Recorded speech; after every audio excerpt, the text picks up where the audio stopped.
Ó, então é o seguinte. Com relação ao homicídio privilegiado, previsto aqui no artigo 1º do Código Penal, é uma causa especial de diminuição de pena se o agente comete o crime impelido por motivo de relevante valor social ou, né, então existem 3 formas do sujeito se valer dessa diminuição de pena do parágrafo 1º do artigo 121. Primeira hipótese, é ele praticar o crime impelido por motivo de relevante valor social.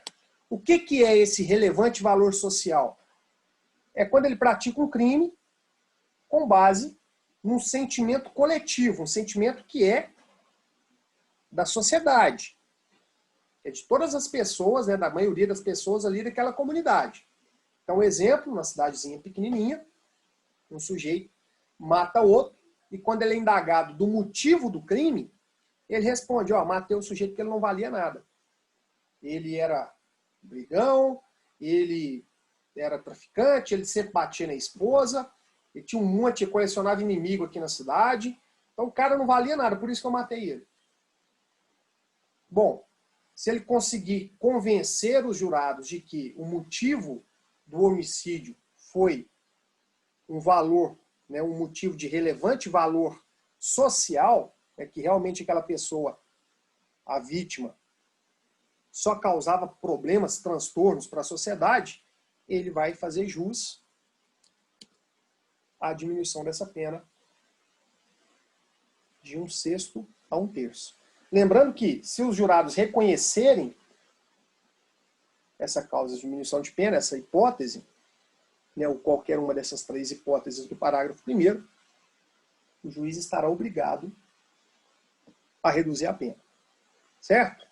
Então, a primeira hipótese, praticar o homicídio por motivo de relevante valor social. A segunda hipótese é praticar o homicídio por motivo de relevante valor moral. Tá, e o que é essa hipótese? O relevante valor moral, ele tem um aspecto mais individual. Como assim? O sujeito pratica o homicídio, ele é indagado qual foi o motivo, fala assim, olha, porque a vítima estuprou minha filha. Eu matei o sujeito porque ele estuprou a minha filha. Então, por um motivo de relevante valor moral. Aí eu matei ele porque ele matou meu irmão. Eu vinguei da morte do meu irmão. Então eu matei a vítima por um motivo de relevante valor moral. É individual. Então, para o sujeito que praticou o crime, qual foi o motivo? Não, estuprou a filha dele, do agente, do réu. Às vezes outras pessoas gostavam, às vezes era só, né, às vezes nem sabiam que ele tinha praticado aquele crime de estupro. Então não haveria um valor social, um motivo social para poder matar a vítima. Mas individualmente aquele sujeito tinha motivos para poder praticar esse delito. Então a diferença aqui, ó, do valor social para o valor moral é que aqui tem um viés individual e aqui tem um viés coletivo. Certo? E ainda existe uma terceira hipótese, que é a hipótese do agente praticar o crime impelido sob o domínio de violenta emoção, logo em seguida a injusta provocação da vítima. Então são as 3 situações em que o indivíduo pode praticar o homicídio e ter esse benefício, ter essa diminuição da pena. É igual eu disse para vocês ali, ó. Se o sujeito pratica um homicídio simples e ele tem direito a essa diminuição de pena, se a pena dele é fixada no mínimo legal, então 6 anos menos 1/3, ele vai receber uma pena de 4 anos pela prática de um homicídio.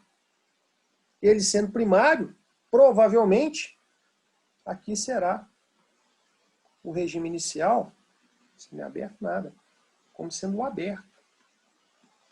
Iniciará o cumprimento da pena por um crime de homicídio consumado no regime inicial aberto. Paulo, Oi? esse só se aplica ao homicídio simples? Não, Sim? se aplica ao Ou... qualificado também. Ah, tá. Beleza, beleza. Beleza? Então, se o Beleza. sujeito tiver praticado o homicídio com a configuração de alguma qualificadora, aí incide a causa de diminuição, só que aí muda o parâmetro. Aí o qualificado a gente passa uma pena de 12 a 30 anos. Se ele recebe a pena mínima de 12, menos a diminuição máxima de 1/3, então vai dar uma pena final de 8 anos. Beleza? Então pode ser tanto ao homicídio simples quanto ao homicídio qualificado. Depois nós vamos ver quais são as hipóteses de qualificadora desse homicídio, né, do homicídio do parágrafo 2º. Um ponto importante, gente. Imaginem que 2 sujeitos praticaram um crime de homicídio. Aí, pelo fato de um deles ter praticado o crime de homicídio impelido por relevante valor, impelido por motivo de relevante valor moral, né, imagina o seguinte. Imagina a hipótese do sujeito que teve a filha estuprada, e aí ele contrata um matador de aluguel, vai lá matar o sujeito. Fala assim, ó, o sujeito estuprou minha filha, eu vou contratar uma pessoa para ir lá matar ele. Aí beleza, né? O sujeito vai lá, executa o homicídio, e aí é preso e confessa que tinha sido contratado pelo outro. Então eu tenho duas pessoas para responder por esse crime. Eu tenho o executor e o mandante.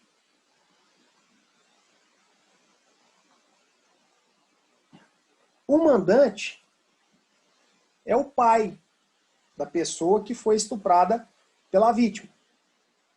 Então, o mandante tinha motivo moralmente relevante para poder querer a morte da vítima. E esse motivo do mandante se comunica com o executor. O que eu estou perguntando aqui? Ó? O fato do mandante ter relevante valor moral para matar a vítima e, consequentemente, ter direito à redução da pena de 1/6 a 1/3, isso também se aplicará ao executor, ao sujeito que foi contratado para poder matar a vítima? Não. Isso não vai se comunicar. O privilégio aqui, ó, é incomunicável. Por quê? De onde que você tirou isso? Lá do artigo 30 do Código Penal. Não se comunicam as circunstâncias e as condições de caráter pessoal. Salvo quando elementares do crime. Não é elementar do crime. Qualquer tem só o núcleo, né? Qualquer elementar. Crime de homicídio é matar alguém. Então eu tenho o núcleo, que é o verbo, e eu tenho a elementar aqui.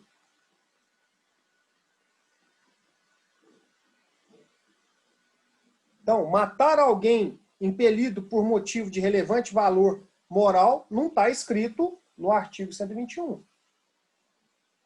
Não está escrito isso lá. O crime de homicídio é matar alguém. Pronto. Então, como essa circunstância ela é uma circunstância pessoal do mandante, essa diminuição da pena não vai se comunicar. Somente o mandante faz jus a essa diminuição. Ó, por que você mandou matar a vítima? Eu mandei matar a vítima porque a vítima estuprou minha filha. E aí pergunta para o executor, por que você matou a vítima? Ah, eu matei a vítima porque o cara que me contratou teve a filha estuprada pela vítima. Não é motivo moralmente relevante. Tá vendo? Então elas não se comunicam. Se os dois tiverem o mesmo motivo, tudo bem, são circunstâncias pessoais de cada um deles. Agora, se somente um tiver esse relevante motivo, né, esse motivo de relevante valor social ou moral, ou a outra hipótese, isso não vai ser estendido ao outro réu, certo? E aqui, ó, quando a gente fala do motivo, né, de relevante valor social ou moral, principalmente nessa hipótese, as provas elas costumam cobrar esse tipo de assunto aqui, ó, sobre a eutanásia, a ortotanásia e distanásia. Então, o primeiro ponto, o que seria a eutanásia? A eutanásia no Brasil, né, atualmente a jurisprudência tem configurado a eutanásia como homicídio privilegiado.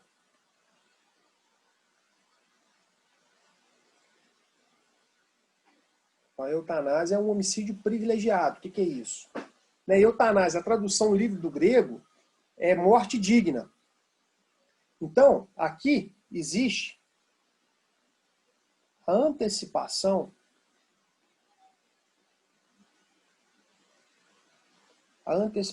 da morte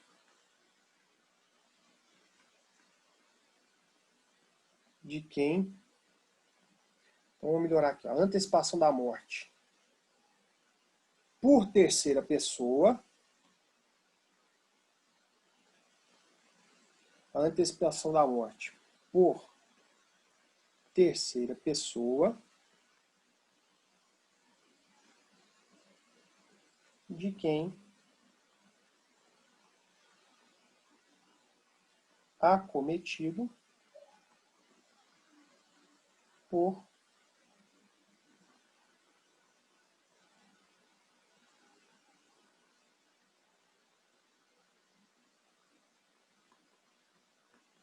doença incurável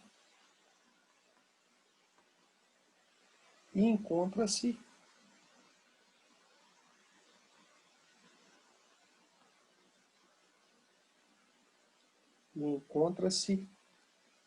extremamente debilitado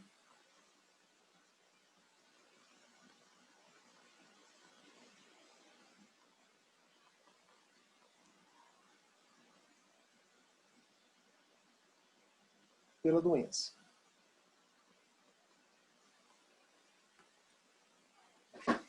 Então essa é a eutanásia. A eutanásia, ela vai exigir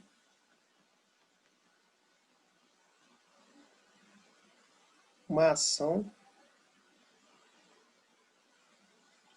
comissiva. O que significa isso? Fazer algo.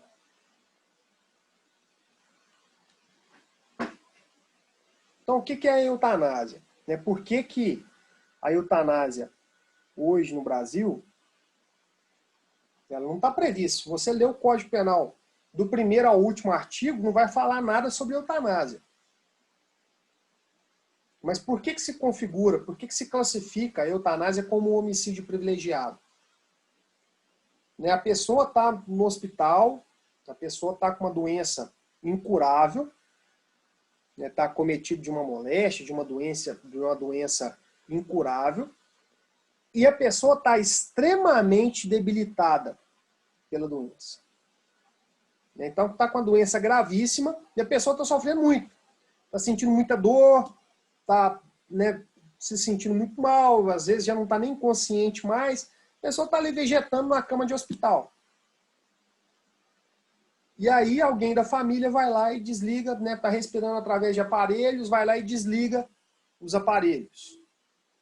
Então, na eutanásia, existe a antecipação da morte de alguém que está sofrendo por uma doença, por uma moléstia que não tem cura.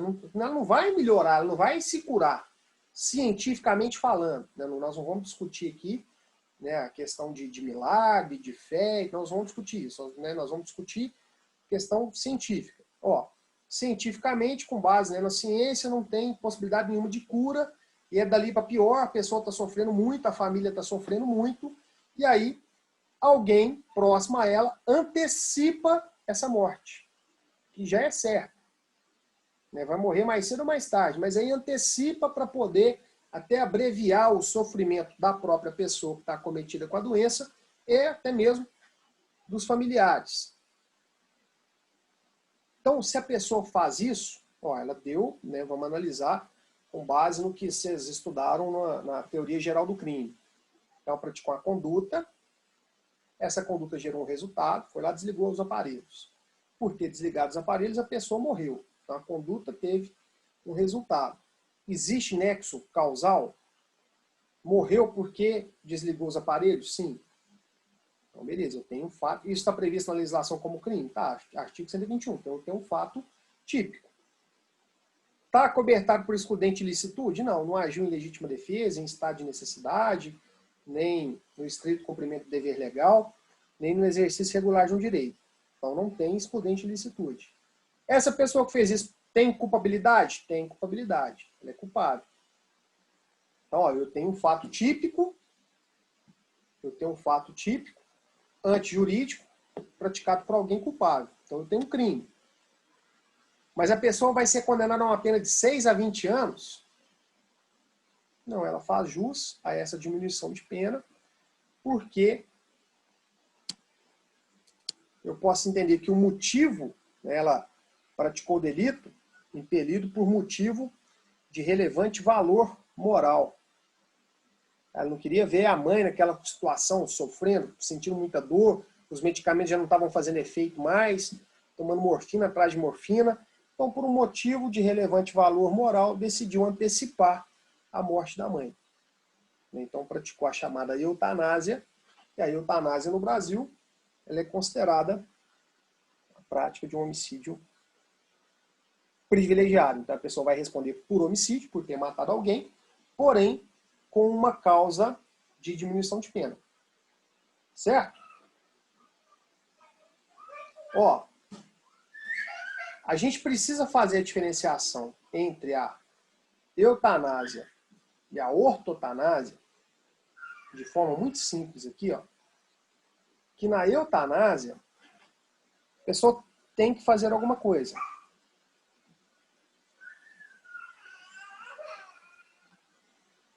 Tem que fazer algo. E a ortotanásia, que também pode configurar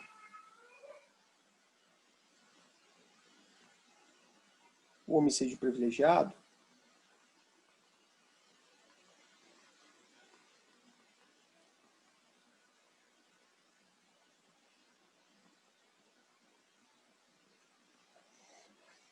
como também pode configurar um homicídio privilegiado, implica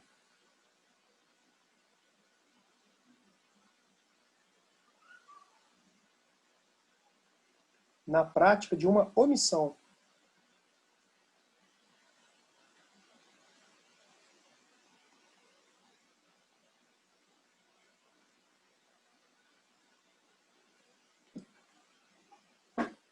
Então, na ortotanásia, né, o sujeito, ao invés de dele fazer alguma coisa para abreviar a morte da pessoa, para antecipar a morte da pessoa, na ortotanásia é o contrário. Ele deixa de fazer, ele deixa de buscar um tratamento que possa prolongar essa vida com esse sofrimento. Então, a diferença é muito tênue, uma diferença muito próxima da eutanásia com a ortotanásia. O que é importante é que, segundo a jurisprudência, tanto uma quanto a outra configuram o homicídio privilegiado, mas na eutanásia a pessoa faz alguma coisa para abreviar a morte da vítima. Na ortotanásia, a pessoa deixa de fazer alguma coisa e essa omissão acaba por antecipar a morte da vítima. Então vamos pensar no exemplo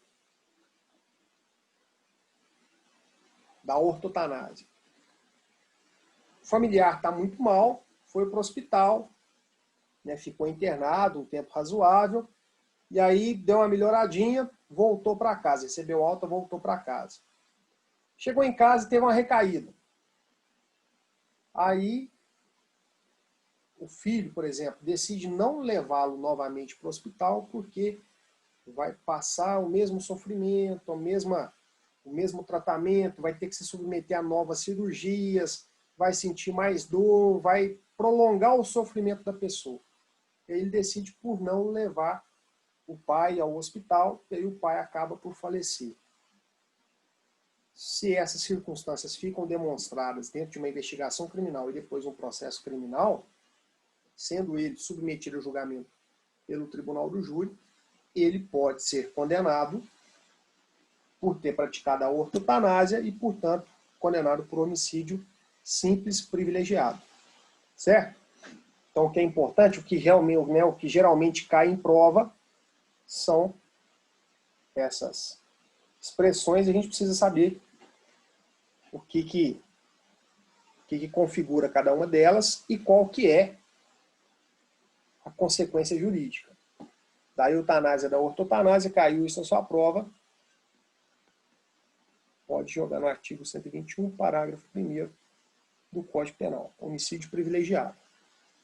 Aí existe também a chamada distanásia. O que é a distanásia? Distanásia é o contrário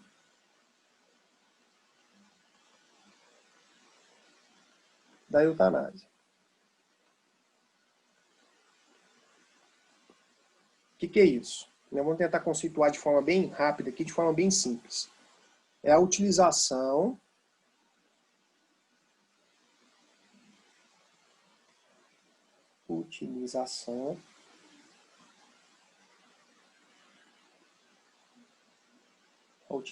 de meios para prorrogar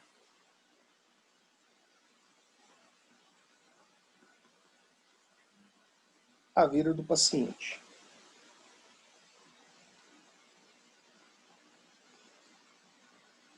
Cometido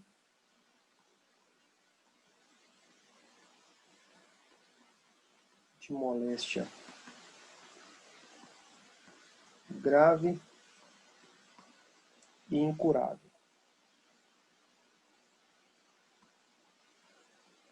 Então, ó, na distanásia é o contrário. A pessoa está muito mal,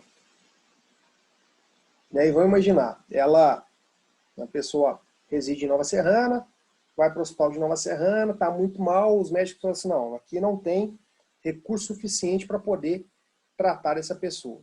Transfere para Belo Horizonte. Aí a família transfere o sujeito para Belo Horizonte. Em Belo Horizonte ele continua piorando, né, sentindo mais dores, sofrendo muito por conta da doença. Aí os médicos de Belo Horizonte falam assim, não, aqui a gente não tem condições de tratar dele mais, ele vai ser daqui para pior, mas tenta em São Paulo. Tem um hospital especializado, tem médicos especializados nesse caso, que pesquisam há mais tempo essa doença. Aí a família transfere de Nova Serrana para Belo Horizonte, de Belo Horizonte para São Paulo. Aí chega em São Paulo, fala, não, continua piorando. Aí os médicos falam assim, tem um tratamento novo lá na Europa, tem um tratamento na Inglaterra, na Universidade de Oxford, no hospital que faz parceria. Aí a família pega e leva de São Paulo para a Inglaterra, para ser cuidado lá. Né? E acaba que passam-se lá 2 meses e a pessoa falece. Então essa prorrogação, ela não é crime, pelo contrário. Né? O fato, mas a pessoa só sofreu, ela viveu aí, desde que ela foi internada no hospital de Nova Serrana, ela viveu aí só mais 2 meses e só sofreu, só sentia dor, só sofria. Né? Foi praticada o quê? Foi praticada a distanásia. Né? A distanásia não é crime.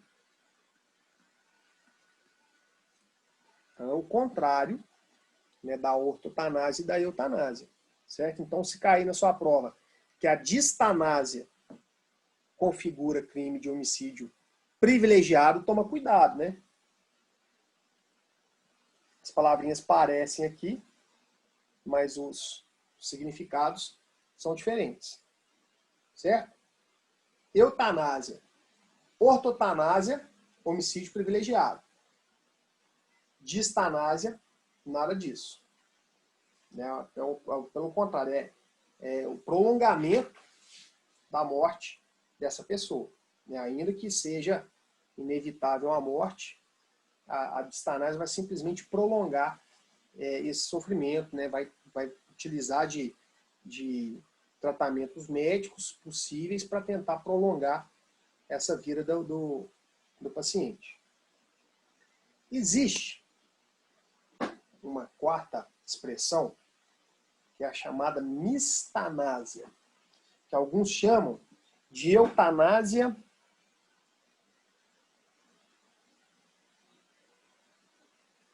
social. Então, se aparecer na sua prova distanásia ou mistanásia ou eutanásia social, então o significado é o seguinte: aqui, nessa hipótese, a pessoa ela tem a morte abreviada não por uma conduta individual, uma conduta de alguém da família. Qual que é a diferença da mistanásia para a ortotanásia? Não é ninguém próximo ao paciente, à vítima aqui, que está tomando essa atitude, essa omissão. A omissão aqui, no caso, ela acontece em razão do descaso, em razão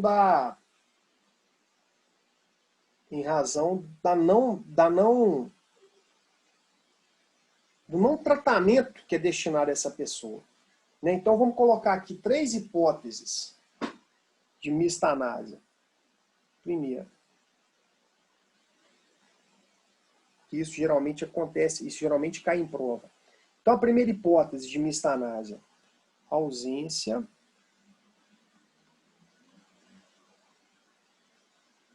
de atendimento médico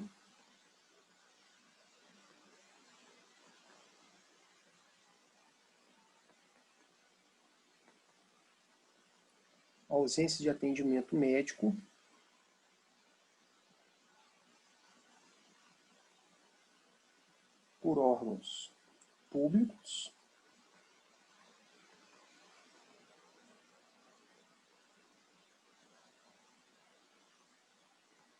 em razão, ou melhor, ao invés de em razão, vou colocar por razão estrutural.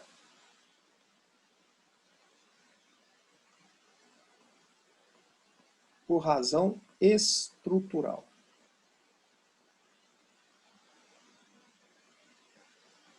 Exemplo de mistanásia. Pessoa internada, está aguardando vaga na UTI. O caso é muito grave, não tem vaga, não tem leito disponível, e a pessoa morre. Então, houve uma omissão. Se ela tivesse sido internada na UTI, talvez ela teria sobrevivido, mas pelo fato de não ter vaga disponível, ficar ali aguardando, surgiu uma vaga no leito de UTI. Acabou por morrer. E aí haverá a punição. Então aqui existe uma discussão tremenda se há possibilidade, se vai punir por homicídio doloso o secretário de saúde do município, o secretário de saúde do estado. Então aqui acaba que na prática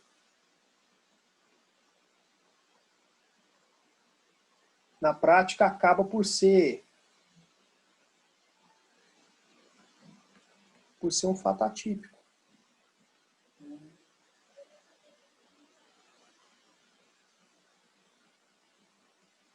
Criminalmente falando.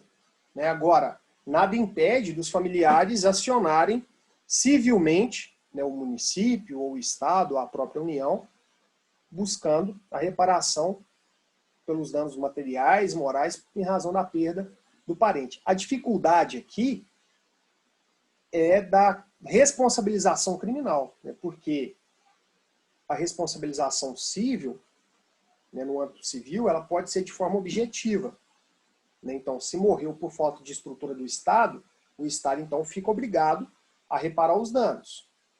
Agora, eu não posso, não tem como eu prender o governador do estado, o secretário de saúde do estado, porque um sujeito morreu por falta de estrutura lá no município do norte de Minas. Criminalmente, não tem como responsabilizar ele. A responsabilização criminal é sempre individual. Então, existe essa primeira hipótese. A segunda hipótese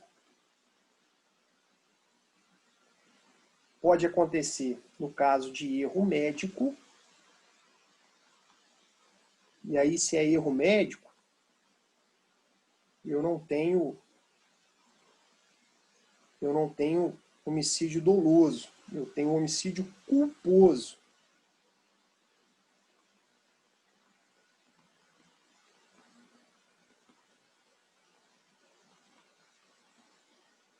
Que está no artigo 121, parágrafo 3º do Código Penal. Então, se é por falta de estrutura, é o que a gente ouve falar todos os dias, infelizmente, criminalmente falando, será um fato atípico. Agora, se for por conta de erro médico, como eu consigo identificar individualmente as condutas, eu posso falar em homicídio culposo. Existe uma terceira hipótese, que é a hipótese de má-fé. A má-fé vai configurar o homicídio doloso.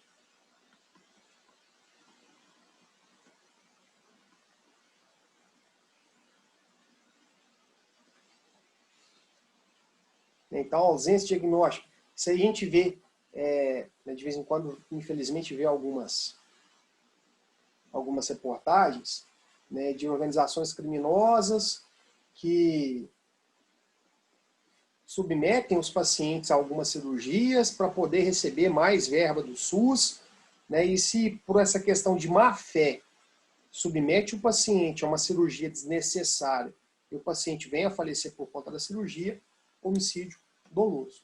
Não pelo dolo direto, porque talvez o médico não desejava que o paciente morresse, mas a título de dolo eventual.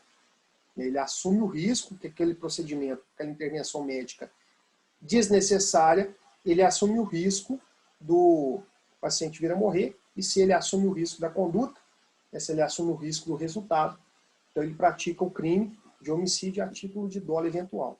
Certo? Então, muito cuidado, porque isso tem, quando o assunto é homicídio, isso costuma aparecer em prova, nessas expressões de eutanásia, ortotanásia, distanásia e eutanásia social ou mistanásia.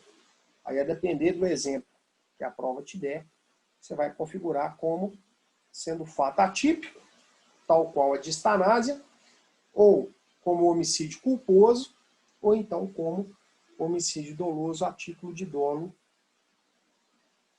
eventual. Gente, deixa eu encerrar aqui.